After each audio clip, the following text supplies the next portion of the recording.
પરમ પૂજ્ય આચાર્ય દેવ શ્રીમદ વિજય નીતિસુરીશ્વરજી મહારાજ સાહેબની જીવન ઝલક. પૂજ્ય ગુરુદેવ શ્રીના ગર્ભમાં અવતરણના પ્રભાવે માતા ચોથીબેનને શ્રી ગિરનાર તીર્થનો ધોલો ઉત્પન્ન થયો હતો. પૂજ્ય ગુરુદેવ શ્રીના પૃથ્વી પર આગમન સાથે જ તે કક્ષમાં ખાલી પડેલ દીવો ઝગમગી ઉઠ્યો હતો. દ્રઢ વૈરાગ્યવાન ગુરુદેવ શ્રીએ પરિવાર પાસે રજા માંગી, પણ તેજસ્વી બુદ્ધિ નિધાન પુણ્યવંતા પુત્ર પ્રત્યે રાગ દશાથી આજ્ઞા ન આપી. વળી અનેક ગુરુ ભગવંતોએ પણ પરિવારની રાજકીય ઓળખાણના ડરથી ખાનગી દીક્ષા ન આપતા ગુરુદેવ શ્રીએ શુભ પડે આમ્ર વૃક્ષની નીચે સ્વયં દીક્ષા સ્વીકારી. માત્ર 2 વર્ષના પર્યાયમાં ગુરુ આજ્ઞાથી પૂજ્ય મુનિ શ્રી ગુમાન વિજયજી મહારાજ સાહેબની સેવા વયાવચ અર્થે વિહાર કરી અમદાવાદ આવ્યા. પોતાની જવાબદારી સારી રીતે નિભાવી હતી. વિક્રમ સંવત 1956ના વડનગર ચાતુર્માસ દરમિયાન કોલેરાની મહામારી ફેલાઈ નીકળી હતી. ત્યારે ગુરુદેવ શ્રીએ પ્રવચનમાં ધર્મ સમજાવી કેટલાક નિયમો આપ્યા, જેમાં દૂધ પાણી ગરમ કરી વાપરવું, રાત્રિ ભોજન ત્યાગ, અભક્ષ્ય તથા બહારની ચીજોનો સર્વથા ત્યાગ, નિત્ય આનંદ સહ પ્રભુ ભક્તિ આવા નિયમો આપ્યા, જેના પ્રભાવે જૈનોમાં એક પણ મૃત્યુ ન થયું.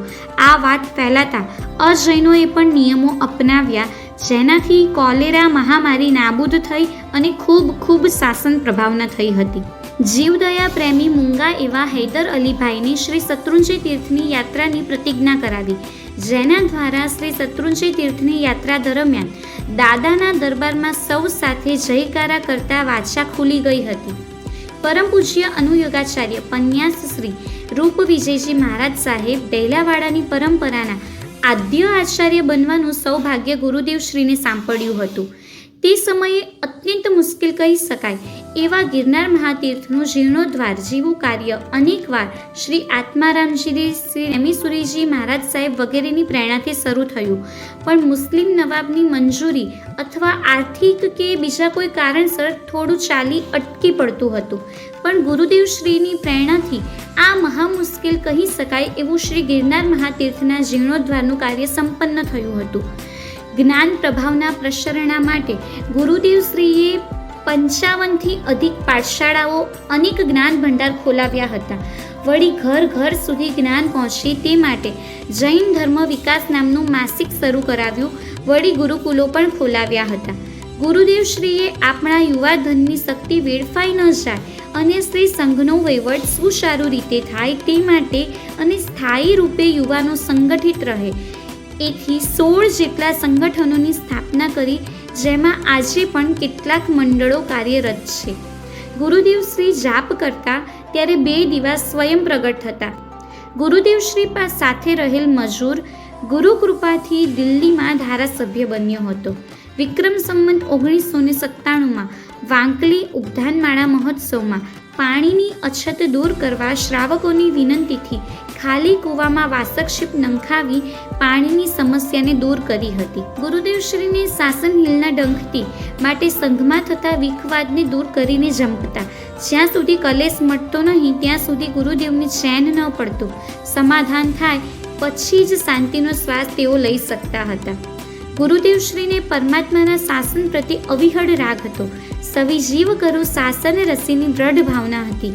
આથી જ જ્યાં સાધુ સાધ્વીનો વિહાર નહીવત હોય એવા પ્રદેશમાં અનેક પ્રતિકૂળતા વચ્ચે પણ વિચરણ કર્યું અને લોકોને સત્યનો માર્ગ બતાવ્યો. અનેક જીવોને ધર્મ પમાડ્યો હતો. વળી આ જ ભાવનાનું પોતાના શિષ્યોમાં દુગ્ધપાનની જેમ પાન કરાવ્યું. માટે જ સૌરાષ્ટ્રમાં પૂજ્ય આચાર્ય ઉદયસુરીજી મહારાજ સાહેબ, તો મેવાડમાં મુનિ પ્રમોદ વિજયજી મહારાજ સાહેબ તથા મુનિ ઉમેદ વિજયજી મહારાજ સાહેબ, તો વળી તારંગા આસપાસના પ્રદેશમાં મુનિ ચંદ્રોદય વિજયજી મહારાજ સાહેબ, મુનિ શ્રી દક્ષ વિજયજી મહારાજ સાહેબ સતત વિચારણા કરી ત્યાંના પ્રજાજનોને પરમાત્મા પ્રત્યે શ્રદ્ધાળુ અને ધાર્મિક બનાવ્યા. તો વળી સાંચોરપટ્ટીમાં આજે ધર્મ છે તો તે માત્ર મુનિ શ્રી કેસર વિજયજી મહારાજ સાહેબના અસીમ પ્રયત્નની દેન છે. ગુરુદેવ શ્રીની ઈચ્છા હતી કે જન સુધી પ્રભુનું શાસન પહોંચે. આથી જ સૌરાષ્ટ્ર, મારવાડ, મેવાડ, માલવા વગેરેમાં વિચરણ કરી ધર્મનો મહિમા વધાર્યો હતો.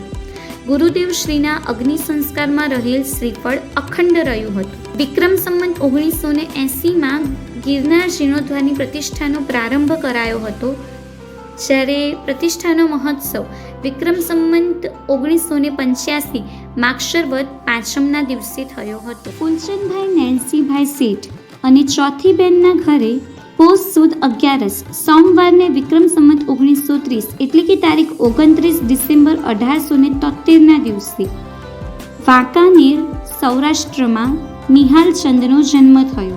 ત્યારબાદ વિક્રમ સંમત 1949 અષાઢ સુદ 11 તારીખ 24 જુલાઈ 1893 સોમવારના દિવસે મહેરવાડામાં નીતિસુરી દાદાએ સ્વયં જ દીક્ષાનો વેશ પરિધાન કર્યો હતો, જ્યારે દીક્ષાવિધિ વિક્રમ સંમત 1950 કારતક વદ 11 તારીખ 3 ડિસેમ્બર 1993 રવિવાર ઉમટામાં થઈ હતી. તેમના દીક્ષાદાતા મુનિરાજ શ્રી કાંતિ વિજયજી મહારાજ સાહેબ હતા, જ્યારે એમના ગુરુનું નામ પૂજ્ય પન્યાસ શ્રી ભાવ વિજયજી મહારાજ સાહેબ હતું. તેઓ શ્રીની વડી દીક્ષા વિક્રમ સંમત 1950 મહાસુદ ચોથ શુક્રવાર તારીખ 9 ફેબ્રુઆરી 1894 સિપોરમાં થઈ હતી. તેમની ગણી પદવી વિક્રમ સંમત 1961 માગસર સુદ પાંચમ તારીખ 11 ડિસેમ્બર 1904 સુરતમાં વાડીના ઉપાશ્રયમાં થઈ હતી. તેઓ શ્રીની પન્યાસ પદવી વિક્રમ સંમત 1962 કારતક વદ 11 ગુરુવાર તારીખ 23 નવેમ્બર 1905માં પાલીતાણામાં થઈ હતી. તેમને આચાર્ય પદવી વિક્રમ સંમત 1976 માગસર સુદ 11 તારીખ 3 ડિસેમ્બર 1919 બુધવારના રોજ અમદાવાદમાં મળી હતી. આવા નીતિસુરી દાદાની અસીમ કૃપા આપણા સૌ ઉપર વરસતી જ રહે, એ જ મંગલ પ્રાર્થના.